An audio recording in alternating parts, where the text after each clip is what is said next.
Shoutout po sa inyo. Maraming salamat sa pagsusubaybay.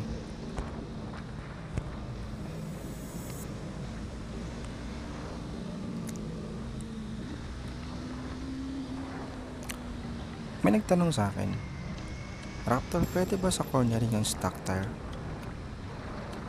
Well, para sa akin pwede naman. As long na susunod nyo yung right amount ng tire pressure o yung PSI.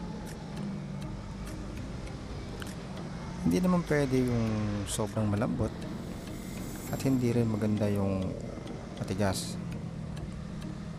Naaayon din dapat sa bigat ng rider. So yung check nyo yung manual ownership nyo. As a stock tire, magbabawas lang kayo ng mga 10 or 5. Alamin nyo rin yung ability nyo. Alamin nyo rin yung limit nyo, yung limit ng bike, at yung limit nyo rin sa sarili. Ikaw pa rin naman ang kapitan ng manibela. Right amount ng throttle control, trail braking. So pwedeng stock tires, lalo na sa ganitong panahon na mainit. Hindi naman natin kailangan ng mabilis para sa cornering. Hindi naman tayo nakikipagkarera. Enjoy lang natin ang biyahe.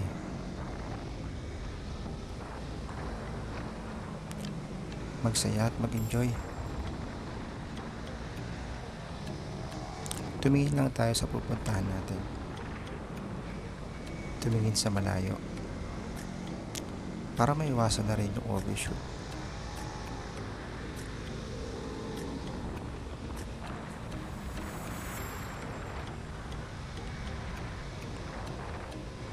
So sa mga nagtatanong kung pwede ba, pwede po. Alamin nyo yung bigat nyo, tsaka kayo magbawas ng hangin para yung gulong dapat na dapat sa kalsada. Yan yung pinaka golden rule naman eh. Ride with your own limit. Know your limit. Know your limit of your bike. So magbiyahe tayo ng ligtas at hindi nakakaabala sa lahat. This is JP Raptor. Papaalala, ride safe lagi.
What is up guys? So ngayon i-review ko lang tong Yamaha R3. It's a 320cc 2-cylinder. So wala akong masabi sa first gear, second gear. Powerful po talaga siya. And suspension, good. Wala akong masabi. Clutch, smoothness of clutch, good din siya. Throttle response, yes, like it. Wala akong masabi sa looks. Medyo disappointed lang ako sa tangke niya kasi yung tangke niya medyo maliit. Parang hindi siya proportion through the body.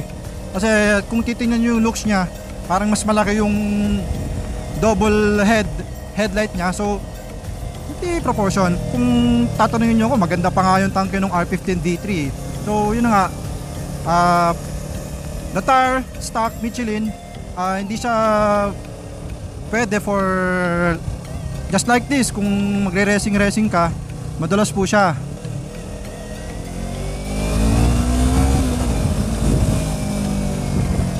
Madulas po. So better na magpalit kayo ng gulong na branded. Dahil sa malakas pong hatak nito, malakas yung torque. So dapat kailangan nyo ng mas makapit na gulong. Stand nya, yung side stand, guys, alam ko walang nagme-mention sa mga review ng stand. Kung ako tatanungin nyo, ang ganda ng side stand nya. Bakit? Kasi madali siyang masungkit. Aminin natin guys na merong unit na mahirap sungkitin yung side stand. Yung tipong nangangawit ka nakakasungkit para lang may labas mo yung side stand. So ito yung side stand nya, okay siya. Compartment, wala siyang compartment. Meron siya sa back seat, pero siguro kung mga ganito, dalawang palm mo lang pwede siyang paglagyan ng tools, yung basic tools and papers mo. Pero hindi siya advisable para sa akin guys. Huwag kayo mag-iiwan ng papers sa mismong motor nyo. Alright, so pwede siya pwede nyo lagyan ng basahan o mga pamunas mo just in case. Yun. Hindi siya LED. Standard fork. Yeah, pero yung suspension wala akong masabi.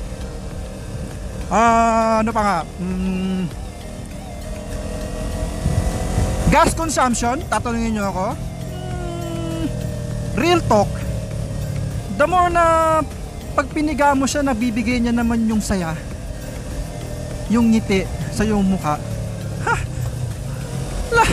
Gas consumption? Never. Magreklamo ka kung malakas na yung gas consumption mo tas ang bagal ng motor mo. Yun lang yun. So inabot na kami ng ulan, wala kaming raincoat. So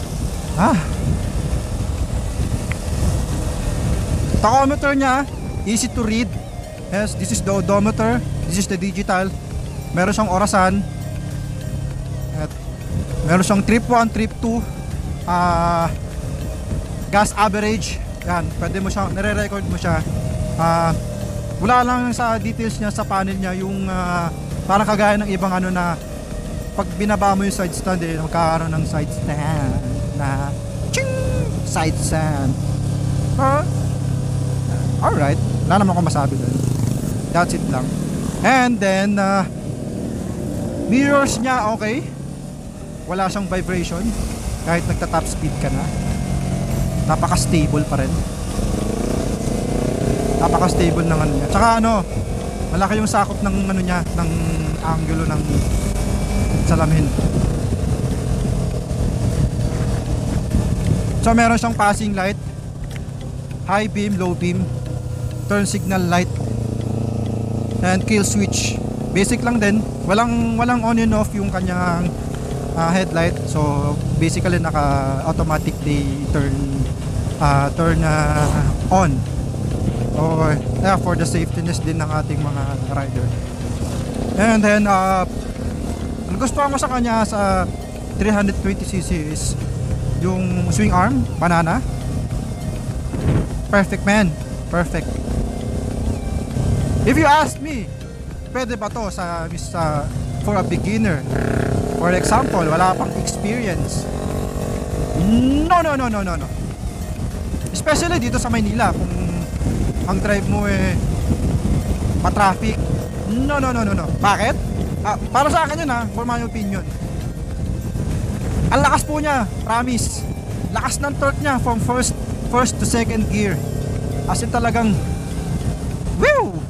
May iwan yung kaluluwa mo. So kung beginner ka at gusto mo magkaganto, I think start ka ng andyan naman yung R15 V3 150cc. 'Di ba?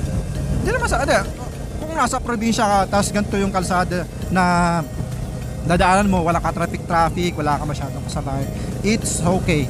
Kasi kung mabibigla mo, mabibitawan yung throttle cable niya at lumabas yung pagka-torque niya, that's fine. Sa lahat naman ng simula, merong laman sasemplahin ka muna, tutumbahin. Itutumba ka muna bago ka matuto. So, para sa akin guys, hindi advisable for a beginner. Kung may pera ka pambili, go ahead. I'm just reminding lang na R3, Yamaha R3, malakas po talaga siya. Pasok siya sa kategorya ng big bike. Big bike na kung masasabi. Smoothness, power. So, eto lang ang pinaka number 1 na kulang dito sa unit na to. Kasi syempre, yung bagong version ito, yung version 2, as I say, goods na siya. Pero di ko wala akong comment doon kasi di ko pa siya nararide. So dito tayo po mag-focus. Ang pinaka wala at kulang niya lang dito, ABS braking system. ABS o yung braking system. Yes. Kailangan. Kasi sa sobrang lakas po nito, kailangan talaga. Kasi bakit guys? Lalo mo kung magiging beginner ka, tapos eto ang gamit ko. Malakas preno niya. From the front and rear. Malakas. Pero yung bilis nito at lakas hindi niya kayang kontrolin. Bakit? Kasi once pag nagpreno ka, naglalak siya andun na yung magkakaroon ka ng medyo slide. Pag nasobra ka naman ng piga sa harapan mo, medyo meron ng wiggle. Yeah, so dapat dinagyan nila to ng ABS. So kaya pinace out na nila to at naglabas sila ng version 2 na Yamaha. Well, that's the fact guys. Kaya nga meron nga try and error. So hindi lahat ng unit ng motor perfect agad. Lahat naman may mga issues. So, nanggagaling din naman yung mga pagiging perfecto ng isang unit dahil din sa ating mga rider. Kasi tayo yung nag-review, tayo yung kung nararapat ba to sa atin, nababagay ba siya. Kasi itong version na to para sa akin, good to sa mga pro. Mahilig ka sa truck, eto kunin mo. Gear shifting niya guys, medyo clingy nga lang. Clingy siya. Bakit masabing clingy? Hindi naman masyadong malambot, hindi naman masyadong matigas. Mararamdaman mo yung parang lagi tik-tik when you up and down. Alam ko marami na nag-review nito about sa R3 and napakahuli na rin para i-review ko. Kasi in my opinion lang din naman na kung malakas loob mo, kunin mo to. Inaantay ko lang si Boss Arch. Ha? Okay. Mahabol ka naman namin And nagustuhan ko din is yung tail niya. Matulis guys.